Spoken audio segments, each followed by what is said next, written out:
தமிழகத்திற்கான நிதியை மத்திய அரசு அள்ளிக் கொடுக்கவில்லை, கிள்ளிதான் கொடுத்துள்ளது என சட்டத்துறை அமைச்சர் ரகுபதி தெரிவித்துள்ளார். புதுக்கோட்டையில் செய்தியாளர்களை சந்தித்து பேசிய சட்டத்துறை அமைச்சர் ரகுபதி, மத்திய உள்துறை அமைச்சர் அமித்ஷா சாணக்கியராக இருக்கலாம், ஆனால் முதலமைச்சர் மு.க.ஸ்டாலின் அனைத்து ராஜதந்திரங்களையும் தெரிந்தவர் என கூறினார். அதனால் மத்திய உள்துறை அமைச்சர் அமித்ஷாவால் தமிழகத்தில் எந்தவிதமான தாக்கத்தையும் ஏற்படுத்த முடியாது என தெரிவித்தார்.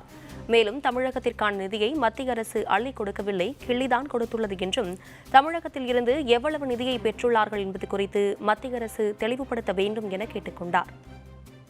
நாங்கள் கொடுத்தோம்னு சொல்கிறாரு, எங்கள்கிட்டேருந்து எவ்வளவு வாங்கினீங்க?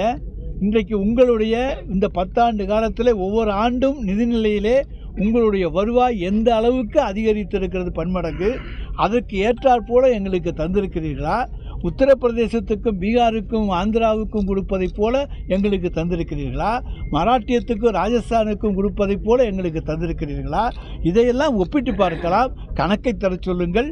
நாங்கள் எந்த இடத்திலும் அதற்காக பேசுவதற்கு தயாராக இருக்கிறோம். தமிழகம் ஒட்டுமொத்தமாக புறக்கணிக்கப்படுகிறது என்பதை எங்களால் தெளிவாக சொல்ல முடியும். அவர்கள் வேண்டுமென்றால் வார்த்தைக்கு சொல்லலாம், நாங்கள் அள்ளி கொடுத்தோம் என்று. நீங்கள் அள்ளி கொடுக்கவில்லை, கிள்ளி கொடுத்திருக்கிறீர்கள்.